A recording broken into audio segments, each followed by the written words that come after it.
पूरे मान सम्मान के साथ मेरी भाभो यहां से जानी चाहिए। बस वादा कीजिए मुझसे। बस कर छोरा, एक शब्द भी ना बोलेगा इसके आगे तू। थारे को मारी सौगंध।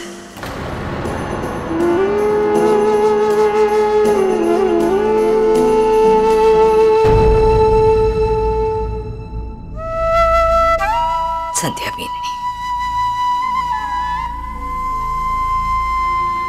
मैंने सच इस वास्ते ना कहा है कि हमारी सजा कम हो जाए, बल्कि इस वास्ते कहा है कि और किसी छोरी के साथ ऐसा गलत ना हो। किसी और मां को अपने जानवर होते हुए बेटे की जान ना लेनी पड़े।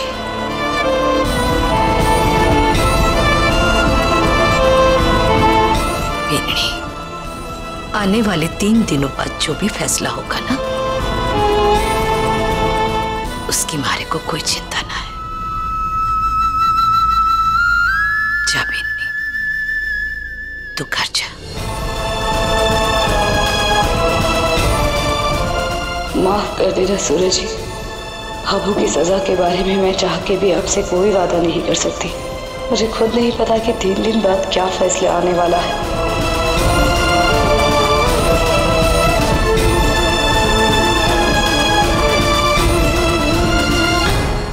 गलतियों पे गलतियां की मोहित ने, और फिर भी इसकी मौत पे टूट गया था मैं। आंख पर आई थी मेरी। ऐसा लगा था जैसे कि इस परिवार का एक खंभा टूट गया हो। पर आज के खुलासे के बाद मुझे तो ये कहने में भी शर्म आ रही है कि मोहित मेरा भाई था। भाई था मेरा वो। साथ में खेले कूदे, लड़े झगड़े, अपने पैरों पर खड़े भी हो गए हम। लेकिन मैंने कभी सोचा नहीं था, मैंने सोचा नहीं था कि मोहित इतना गिर जाएगा। सही कह रहे हो जी। छोटी मोटी गलतियां, छोटी मोटी बेईमानियां हमने मोहित भैया की हमेशा माफ की, लेकिन ये गलती ना है तो पाप है पाप।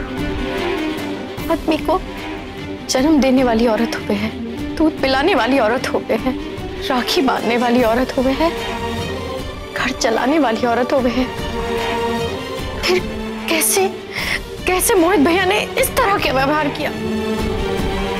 देवी माँ के सामने सर झुकाते हो और उसी के सामने राक्षस बन जाते हो। जी, कहाँ कमी रह गई थी जी भाभू के संस्कारों की? कहाँ पर जो इतना नीचे गिर गए? मुझे एक बात बता, हमें इससे बहुत बड़ी शिक्षा मिली है। हम अपने घर के बेटों को पढ़ाएं ना पढ़ाएं, सिखाएं ना सिखाएं, एक औरत की इज्जत करना जरूर सिखाएंगे। ठीक कह रही तुम मीना, ठीक कह रही तुम।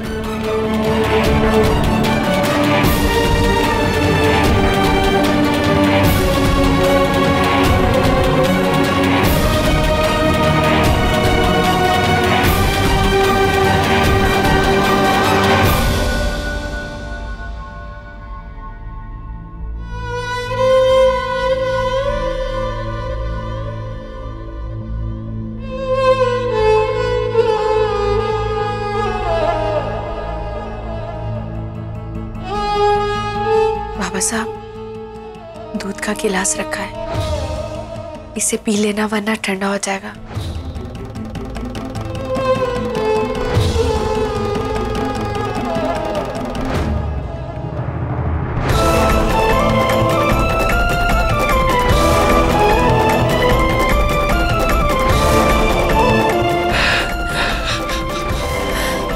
बाबा साहब, ना बाबा साहब, बाबा साहब संभालिए अपने आप को, संभालिए अपने आप को बाबा साहब।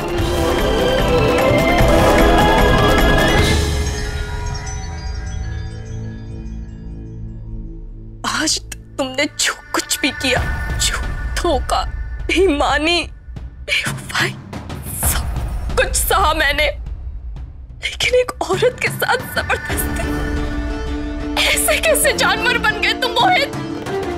इतनी गंदगी आई कहां से तुम्हारे अंदर? तुमने सोचा कि तुम खुद एक बेटी के बाप हो?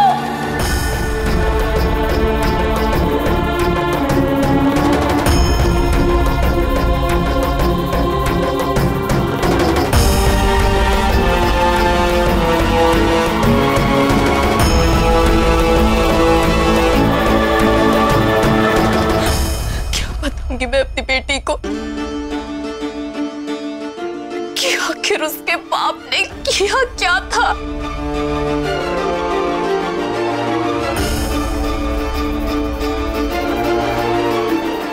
दुश्मन से कम तो तुम पहले भी नहीं थे मोहित, लेकिन तुम्हारी मौत ने रुला दिया था मुझे।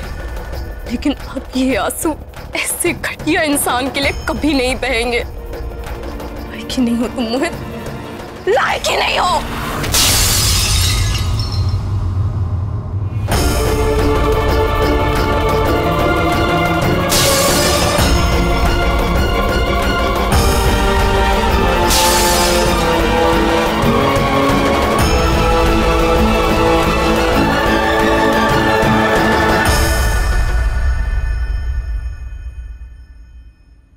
लालिमा, बिना किसी चक्के साफ साफ बताओ कि उस दिन तुम्हारे साथ क्या हुआ था।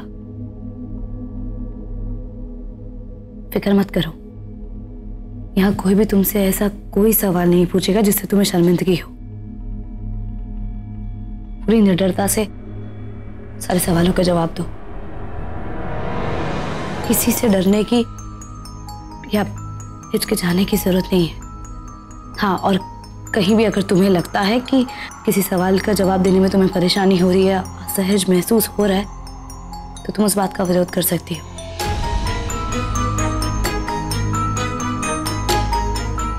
बता दो क्या हुआ था उस दिन।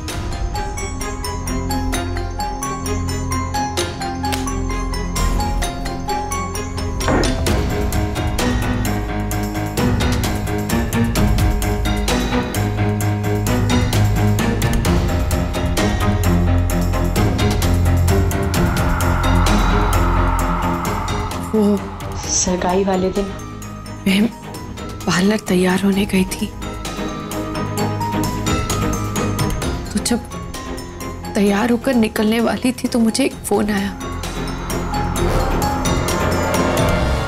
और मुझे बोला कि वो प्रमोद का दोस्त बोल रहा है और उसने कहा कि प्रमोद मुझसे मिलना चाहता है खेतों के पास। कहा कि प्रमोद सगाई से पहले कुछ जरूरी बात करना चाहता है, इसलिए मुझे वहां आना होगा। और जाने से पहले मैंने लोकेश को सब बता दिया था। और जब मैं खेतों में पहुंची तो मैं हैरान रह गई, क्योंकि वहां प्रमोद की जगह मोहित खड़ा था, जो बहुत नशे में था।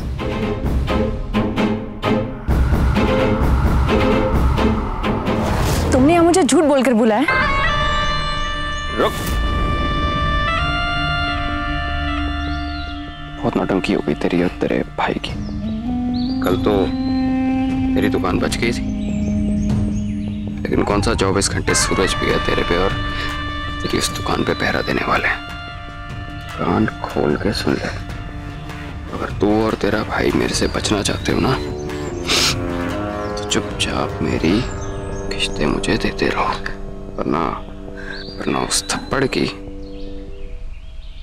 ब्याज समेत वसूली करूंगा मैं। तुम्हें देने के लिए ना मेरे पास एक पैसा भी नहीं है, समझे?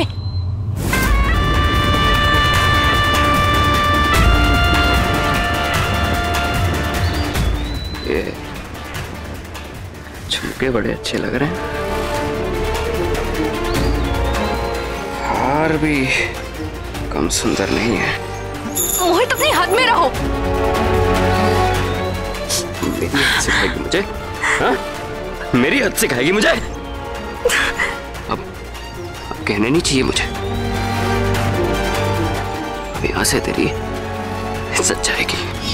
मुझे नहीं पता कि भाभो वहां कब आई, क्या हुआ, मुझे कुछ नहीं पता, क्योंकि जब मुझे होश आया तो तो मोहित वहां ठेले पर बेजान सा पड़ा था। मुझे लगा था कि शायद बहुत ज्यादा पीने की वजह से वो वहां पर जाकर गिर गया, और उतने में ही लोकेश आ गया था। लोकेश ने मेरी हालत देखकर वो समझ गया था कि मेरे साथ क्या हुआ है, और वो बहुत गुस्से में था। मोहित को उठाकर कुएं में फेंक दिया।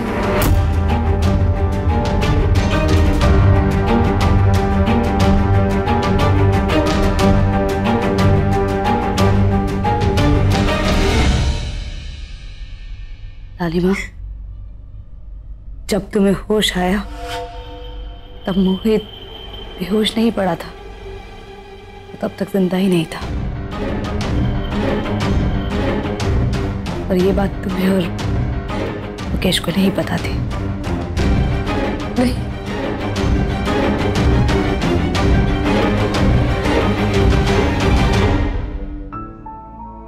मैडम के सारे पॉइंट्स अच्छे से लिख लिए?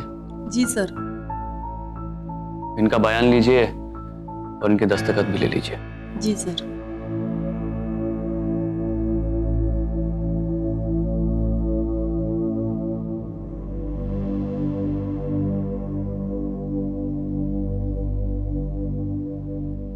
दत्ता। Yes sir. लोकेश को अंदर लेकर। सर वो सूरज राठी डिफेंस लॉयर से मिलना चाहते हैं।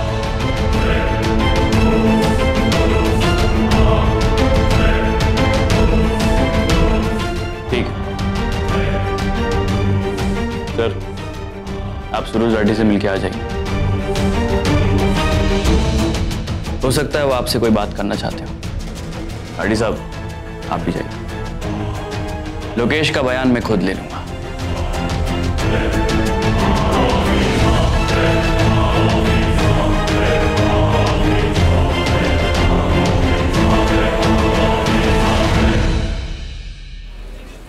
वो जो अग्रवाल की सेठानी है ना, वो आपको बुलाया था, इसीलिए लेके जा रही हूँ।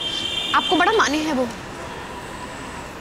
जी मुझे पता है कि आपका मन ठीक को नहीं। आपको यही सोच विचार कर रहे हो ना कि 3 दिन बाद कोर्ट की जवाब देगा। आप चिंता को नहीं करो, कोर्ट का जो फैसला होगा ना वो हमारे हक में ही होगा। वहाँ वो कुछ ना होगा। अरे एक तो दूसरी छोरी की इज्जत बचाने के चक्कर में अपने छोरे की आहुति दे दी, उसे मार दिया। और वैसे भी लालिमा तो कोर्ट को और पुलिस वालों को सब कुछ सच बताने ही वाली है। ये हम नहीं हमारा मन कहता है सब लेकिन जो कुछ दोषी ठीक हो है जाएगा, उसे सजा मिलनी चाहिए, सब कुछ ठीक हो जाएगा, जिससे हम सबको। बस। मैम आ गई। मैम, भाभो ने अदालत में सारी कहानी बयां करी, यहाँ तक कि हत्या की वजह भी। तो क्या लगता है आपको कि 3 दिन बाद आने वाला कोर्ट का फैसला इस सच्चाई को जानने के बाद भी भाभो के प्रति दया दिखाएगी? आपको क्या लगता है आपकी माँ ने आपके भाई को मार के सही किया, या उनके पास और कोई रास्ता नहीं था? क्या ये करते हुए उनके हाथ नहीं कांपे? उन्होंने क्यों मारा? उनके पास और कोई रास्ता ही नहीं था? पूरा पुष्कर जानना चाहता है कि आखिर भाभो ने सही किया या गलत किया। बोलिए। मैम आप भी एक बेटे की माँ है, आपकी क्या राय है इस मामले में? अब मारे से पूछे हो तो मारी सुनो। हमारा तो मानना है कि संतोष राठी ने एक लुगाई की इज्जत बचा के बड़ा ही पुण्य का काम किया है। अब लेकिन इसके लिए अपने छोरे को मारने की क्या जरूरत थी? हाँ, छोरे को मार करके बहुत बड़ा अपराध किया है। छोरे को रोकने के लिए दूसरा रास्ता भी तो निकाल सकती थी ना। अब उसको अपनी कसम दे देती छोरे को। अब भला कौन सा छोरा ऐसा है जो माँ की कसम ना माने हैं? हाँ, अब देखो, हमारा तो कहना है कि अपराधी के तौर पे संतोष राठी को सजा मिलनी ही चाहिए। जय ही न्याय है, जय ही। ये कैसी बातें कर रहे हो आप? हाँ, कुछ भी बोले जा रही हो, कुछ भी बोले जा रही है जी। जी रुको तो, अरे कुछ भी बोले जा रहे हो, ऐसे थोड़ा ना होता है। जी सुनो तो, जी मेरी बात सुनो, आप क्यों गुस्सा हो रहे हो? अरे ये तो दुनिया वाले हैं, ये तो कुछ भी बोलेंगे, इनके बोलने से क्या होता है? ये फैसला देने वाले कोई ना होते, असली फैसला ना कोर्ट देगा। और हमारा मन कहता है कि कोर्ट है ना, बाबू को अपराधी कभी ना मानेगा, कभी ना मानेगा। ये बात तू जानती है मीना, और पूरा परिवार जानता है कि भाभो ने हमेशा सच और सही बात का साथ दिया है। लेकिन ये बात कोर्ट नहीं मानती, कोर्ट में नहीं चलती ये बात मीना। कोर्ट का क्या है? अरे कोर्ट को तो यही लगता है ना कि भाभो ने अपने हाथ में कानून को लेकर एक बड़ा ही संगीन अपराध किया। इनका क्या है? कहते रहेंगे, बात करते रहेंगे।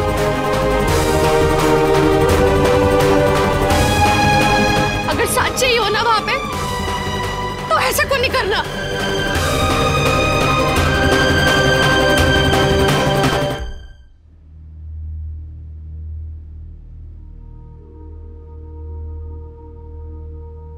सूरज जी, मेरे बाबू को बचा लीजिए। कुछ नहीं किया उसने, निर्दोष है। मैं बोलूंगा ना अपने बाबू के पक्ष में। मैं क्या, कोई भी मेरे बाबू को देखेगा ना तो बोलेगा मेरे बाबू ने कोई अपराध ना किया है, वो निर्दोष है। मेरे बाबू को कुछ नहीं होना चाहिए। मैं आपके आगे हाथ जोड़ता हूं। बीमार है वो, बर्दाश्त कर पाएगी। मैं आपके आगे हाथ जोड़ता हूं। देखिए सूरज जी, मैं ये तो नहीं कह सकता कि संतोष जी को कोर्ट निर्दोष बरी कर देगा, पर मैं पूरी कोशिश करूंगा कि आपकी भाभो को कम से कम सजा हो। कोशिश? नहीं, कोशिश नहीं, आपको बताना होगा मुझे। देखिए, मैं एक आम मामूली सा आदमी हूं सर। मुझे नहीं पता कि आपके नियम, कायदे, कानून, ये सब में क्या लिखा है। आपके कानून में कुछ तो ऐसा नियम होगा जहां पे एक बीमार मां के बदले उसका बेटा उसकी सजा काट ले। देखिए सर, मुझे कुछ नहीं पता। जैसे माँ बाप का कर्जा उसके बेटे, उसके पोते देते हैं, ऐसे ही बस। कुछ तो बोलिए। कानून की इतनी मोटी मोटी किताबों में कहीं तो कुछ ऐसा लिखा होगा ना जिससे मेरी बीमार मां को सजा ना मिले। देखिए सर, मैं जीते जी मर जाऊंगा। मेरी मां को बचा लीजिए, मेरी मां को बचा लीजिए। मैं उसकी सजा काटने के लिए तैयार हूं सर। आप एक बार बोलेंगे? सूरज जी, मैं आपकी भावनाओं को समझ सकता हूं। आप संभालिए अपने आप को, क्योंकि कोर्ट फैसला सुनाने के लिए सबूत मांगता है। वहां भावनाओं का कोई महत्व नहीं है। आपका वकील होने के नाते मैं आपकी भावों का पक्ष पूरी ईमानदारी के साथ कोर्ट में रखूंगा। मैं अपने स्तर पर उन्हें बचाने की पूरी कोशिश करूंगा। आप संभालो अपने आप को।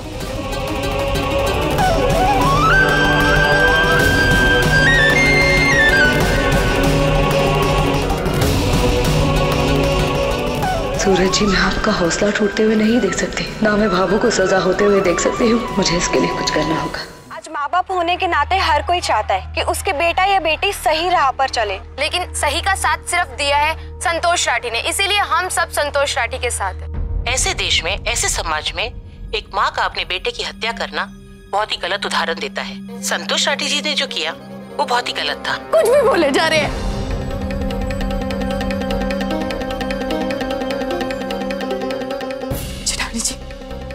आपने तो हमेशा सच का साथ दिया है ना, परिवार हो या पराया, आपने हर किसी को न्याय दिलवाया। तो जेठानी जी, आज तुम्हारी भाभो है और अब जानती है ना कि वो निर्दोष है। आप उनको न्याय दिलवाएंगी ना?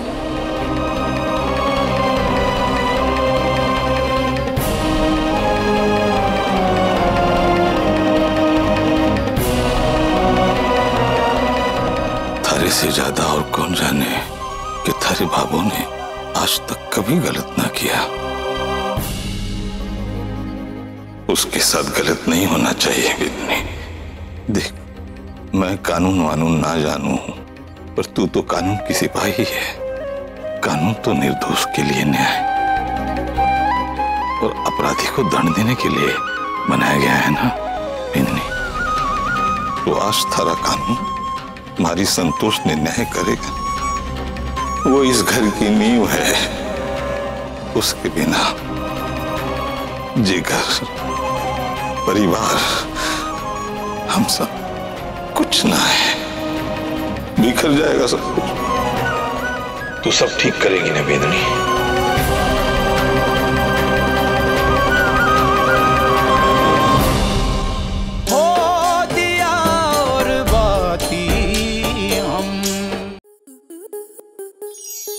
आपके मनोरंजन पर अब नहीं लगेगा कोई ब्रेक। स्टार प्लस के बेहतरीन शोज देखने के लिए लाइक, शेयर और सब्सक्राइब करें स्टार प्लस यूट्यूब पेज को।